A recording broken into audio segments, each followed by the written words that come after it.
different roles in a dysfunctional family. We have the clown. The clown doesn't like to be around when times get heated or there's tension and argument. The clown will try to get the family to laugh and will bring up funny times that have happened. The placater is the caregiver of everyone in the family. The placater is one that will worry about everyone else's thoughts and feelings, but never their own thoughts and feelings. The hero, as well, is kind of like the caregiver. The scapegoat ends up usually getting blamed for almost everything, and then ends up usually acting out because of the blame. Feels like if they're going to get blamed, they might as well act out. The identified patient, the one that the family identifies as the person that the problems are, as well as scapegoat, are identified as the problem of the family, the dysfunctional one, the reason why there is any dysfunction in the family. Then there's the lost child that grows up without, it could be the middle child, not always, could be, grows up feeling unnoticed and feels unworthy. And then there's the gifted child who constantly trying to achieve better and better, trying to receive the admiration of the family, or feels that they need to achieve in order to feel loved by the family. How to know if your family is dysfunctional. Do you have an addiction, whether it's to eating, gambling, drugs, alcohol, or have you married somebody who has an addiction? Do you mistrust people in general? Do you fear abandonment? An example of this would be when a relationship ends, are you completely distraught over it, like you can't move on and you feel that you don't want to live anymore? You can be suicidal in a sense. I would like to also mention, I've received this information through intensive research. I would like to also mention John Bradshaw's name, Teal Swan, Eckhart Tolle, Don Miguel Ruiz, Dr. Jan Woitas, who came out with the book Adult Child of Alcoholics. John Bradshaw came out with the book Healing the Shame. And so, to let you know, I'll go back asking yourself questions about how do you know if you came from a dysfunctional home, or if you have a core feeling of shame if you are an adult child. You don't know what you want, you can't make choices, and you can't ask for your needs to be met or what you want to be met. You don't ask for help. You act on assumptions, and unless you notice this, a lot of things will be an assumption. It comes down to really having to clarify, did I assume that, or do I know that for sure? Feels responsible for the happiness of others, especially their parents. They feel like it is up to them to make their parents happy. They fear mistakes, always trying to be perfect, or don't want to feel inadequate. They react rather than respond. Reactors for sure. Always give in or always need to be in control. They fear anger, and that's why, they will give in, or they fear anger, and that's why they will try to make everybody happy. They'll repress that anger inside of themselves. Or they'll show anger, and they won't repress it. They'll always be angry. And this is usually the scapegoat. Trying to make everyone happy, same thing as feeling responsible for others' happiness. They cannot say no. They feel like saying no is absolutely impossible. There's no way. So they'll say yes when they mean no, but then try to lie or manipulate to get out of the situation because that's not what they really want to do, but they just are pleasing you. Can't identify or express the feelings. That's basically been covered with can't make a choice and doesn't know what they want or need. And basically comes down to a lost sense of self. Doesn't know that they are valid. Valid means matter. The child has never had somebody care about their thoughts and feelings, so either they've repressed the feelings altogether and now can't identify their feelings and doesn't know that or they didn't know that it's okay to have these feelings. They feel like they need to please people, and ideology everywhere will tell us that we need to please people. Stay positive, keep calm, chive on. The glass needs to be half full. Don't take things too personally. You're too sensitive. All of these will shame a person, and this will cause a person to say good or fine when you ask them, how do you feel? Fine or good? Nobody wants to talk about feelings, right? And that's what I'm supposed to say. It's not what you're supposed to say. It's actually okay to be not okay, and it's okay to feel your feelings. If you're in a relationship with somebody who doesn't allow you to express your feelings, you're in an abusive relationship. That's not to say that your partner is an abuser, but they are an abuser. They've abused you. But I'm not saying that you need to hate this person completely. It's just right now you need to take care of yourself.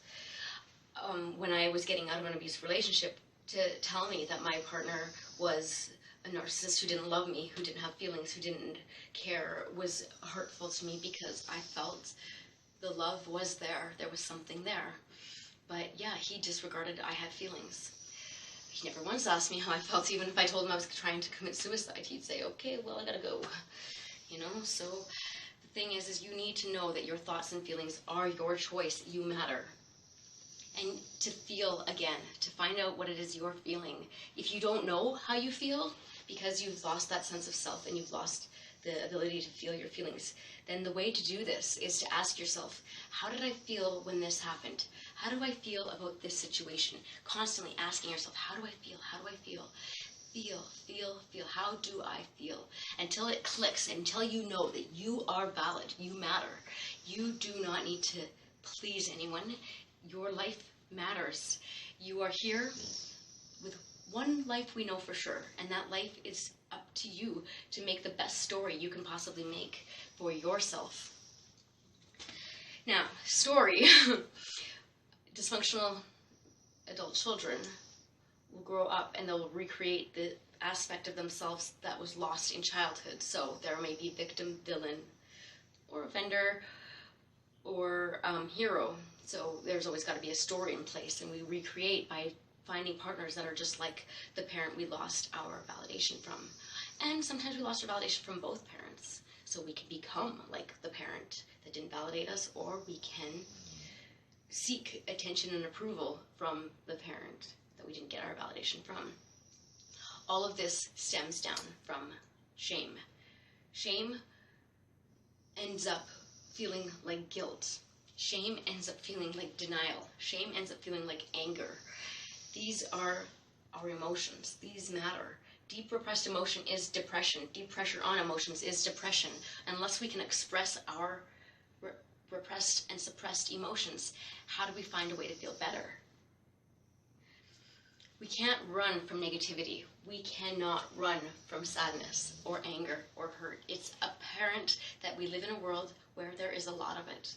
And even with grief, we can't predict when somebody may pass on in our life. And this is hard, because I know women who are in their 50s who end up feeling grief and then find themselves in complete panic and anxiety, not knowing that panic and anxiety are worry, excessive worry, and that they are curable. You can cure your panic attacks. Whatever we resist persists. When we are trying to stop the panic, we are trying to control or stop ourselves from worrying. If we allow ourselves by saying, hey everybody, I'm having a panic attack, instead of trying to hide it, we end up almost laughing about what's going on with us, because we know that these worries are almost impossible. We worry about everything. If we have a drag of a cigarette, we'll think, oh my God, I've got cancer. If we have, we'll think of this thing that we've seen on the news, and we don't want that to happen to us, where somebody hurt themselves or hurt others. We think, oh my God, could that happen to me? What if I go like that? What if I do that? And it's usually pretty paranoid thoughts, and obsessing is what a lot of it is, and it creates this anxiety and this struggle within us that we feel ashamed about. We don't want to tell people what's going on, this struggle, because we're afraid that they might think that we've lost it completely. We haven't lost it completely. A lot of the times it's the people around us that aren't helping our situation, aren't validating us. And how do you validate, and why do you validate? This is, I think, a worldwide epidemic, because we haven't figured out how to parent yet, and I'm not even sure we should be parenting our children. I think we should spiritually guide them until they are safe to do so on their own. Provide consequences for actions, but ask ourselves, why discipline is wrong to behavior? Well, what is behavior? Behavior is our manner. Behavior is feeling, thought, and action. So it's not just the action we discipline and punish the feeling. When a child is when anyone is angry, we are covering shame, we are covering hurt and fear. Anger is a cover emotion for hurt and fear. So a 2-year-old who hits his friend is a 2-year-old who doesn't know how to handle this fear and hurt, responds in anger, hits his buddy, and we don't even know why, and we don't even acknowledge that because we've read the parenting books that are all out, right? And it's important to not discipline behavior. Now, many parents are probably like, you don't know my kid. And the thing is, I don't know your child. I'm not saying we should let them get away with everything and spoil them, but I'm saying if we acknowledge their feelings, we acknowledge that every baby is born with a good heart. We know that somewhere down the line is something that happened to that baby that created, let's say, a bad adult, because if you don't know, you can't grow. So basically, if we acknowledge the child who hurt his friend, why did you hurt your friend? Why did you feel you needed to? Well, I felt afraid or hurt. I thought he was going to take my toy away or steal it. Or, well, child 2 years old can't say that, but maybe the other child hit the child first. But we can consequence the action and let the child know that we're not shaming their feelings. Their feelings do matter to us. And that way we don't grow up with a core base of feelings, and we don't say good or fine when people ask us how we feel. We can say other things like, sort of okay, but feeling a little bit of negativity today. Okay, well, why do you feel negative? And then we get into the validation process. Valid means matter. To validate is to listen with empathy. And we've got a 3-step process here. I worked in a hospice as well. There was another woman who created a video about her hospice care. And a lot of hospice care workers find that people, before they pass away, we find that the person has a lot of repressed emotions and they need to let go of, because they're holding on when the time has come to let go, and it's causing a war within themselves. And this is a time of delicate passing, where we want them to pass with feeling okay, where they're not afraid. So if a person were to say to you,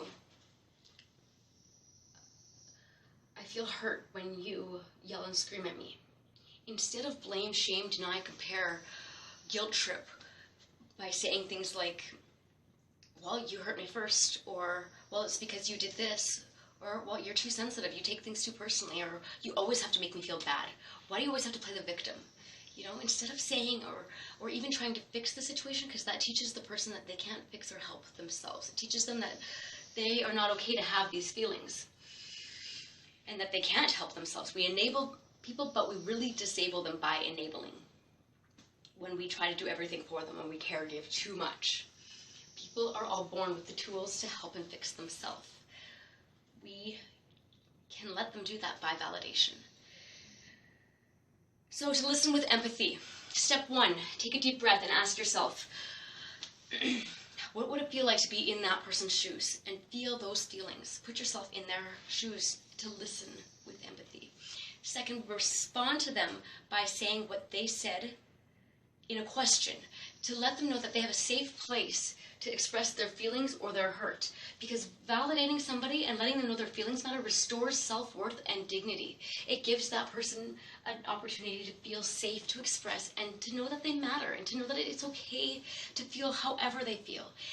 Even if somebody tells you that they had an abortion, even if the person is looking for a way to feel better because they feel guilt and they feel ashamed, do we really want people to feel hurt? And is that the kind of world that will help us become a better place? So you feel like you made a mistake, you feel like you didn't want to have that abortion, but you went, respond to them back with a question.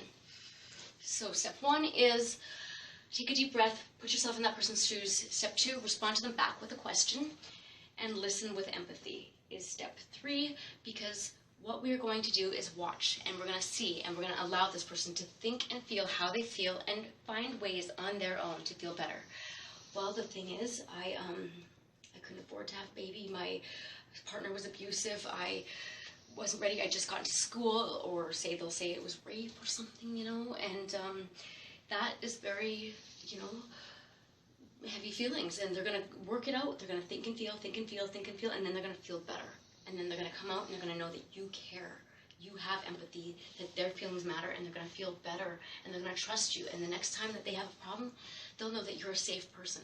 Are you somebody that doesn't want to listen to people's feelings? Possibly, because, you know, but what is harder, to listen or try to fix and change, or to ignore and feel guilty for later? When we expect, and you know, this isn't always going to be the case. I mean, in 17 months, I've responded to people and let them know how I felt hurt, and not one person was able to validate me. Now, I just said to go validate people, but not one person has validated me. That's the thing is, no. 8 years ago, I got a text message from my ex saying that he was going to be late dropping my kids off. The truth of the matter is, he was just about to board a plane and fly across the country to New Brunswick with my children, legally kidnapping them. I have 3 boys. Boys feel more than girls that they cannot express their feelings. Had I not disciplined my children's behavior and their feelings, maybe they would have felt like it was okay to tell their dad that they missed their mom. But I'm not going to shame myself in that. What he did was wrong. In all aspects, children need a mom. I felt that I was a great mom. I felt nothing but true compassion and love for my children, letting them know every day how special and unique individuals they were. I even wanted to teach my children the curriculum of kindergarten before they actually got into kindergarten, and went and got it from the teacher, so that they didn't have to feel the shame of not feeling smart enough. I spent a lot of time and love and hugs and kisses all day, every day with them. And what ended up happening that day that I found out my kids were in New Brunswick, the cop told me it was out of their jurisdiction. They couldn't do anything. I couldn't live. My heart became paralyzed. I went home. I drank a 2 6 of vodka and I took a bottle of pills. And the worst thing wasn't dying. The worst thing was waking up and finding out my kids had been taken away again. My kids need to know that their feelings matter, and they need to be able to express those feelings, because parental alienation and legal kidnapping is probably one of the worst. And these children need to know that their feelings matter. And the adults need to know that their feelings matter, because hurt causes hurt. It does. Many hurt people hurt others because they can't validate their own hurt. From that point on, when I woke up at the hospital, it was my future husband who came and got me. But my future husband was an emotionally unavailable man who, for the 7 years after that, or years after that, was basically, his emotional needs were the only ones in the relationship that mattered. If I had emotional needs, he wasn't asking about them or validating them, or I was causing him to, he was an alcoholic, and I became an alcoholic. I've been drinking for 2 years, and I really responded and identified with the alcohol. It made me feel like a better person, so I got stuck for a very long time, and I feel the shame of not being there for my kids because of the alcohol. But I had to let go of the shame and forgive myself. And I had to find it within me, to find anger, because I've repressed anger, and I turned all my anger into guilt, which really sucks. Anyhow, my dream is to validate 500,000 adult children, to let them know that their feelings matter, to let people know that it's their choice, their responsibility, because children growing up think that if their feelings don't matter, they don't matter. If their feelings are bad, they are bad. And that's not the case. There are no bad people, bad situations, bad circumstances, because if you cannot say no, and you go into teenage years, and you end up with a crowd that is going to either want a man or a boy who wants to have sex with you, you can't say no, well, there's sexual abuse, but not necessarily. Or if you commit crime, you're going to go into adulthood with a criminal record. Or if you are offered drugs, you know, the gateway or whatever, it'll exceed and excel, and you'll continuously cope with your feelings with drugs or alcohol, and you'll never know that the things that you've done, the choices you've made, were always yours and yours only, and you didn't have to please anybody. They were yours. You are valid, you matter, you have self-worth the moment you were born. The moment you were born and you became human, you had you have self-worth. I did not learn this by channeling or mediumship. I researched John Bradshaw, Teal Swan, Eckhart Tolle, Don Miguel Ruiz. I want to thank everyone Oprah, my angel. If I ever touch Oprah, I think I'd be healed for life. And she's back. She's got a YouTube channel. I think the world would be a better place just because of Oprah being back. I'm just kidding. Okay, so I want to let you know that if you are going through this right now, this smile wasn't meant to hurt you. This smile is to understand you and to let you know that from me, from my heart, you will be okay. You can do this. You will be fine. Even if you are dissociating, catatonic, staring at the wall, and people are telling you that you are bipolar, BPD, whatever it is, depressed, anxious, you're okay. You can get this. You can heal the inner child within inside of you, and you can know you matter. Whether you are an addict, you matter. If you are in jail, you matter. It doesn't matter. You matter. Thank you.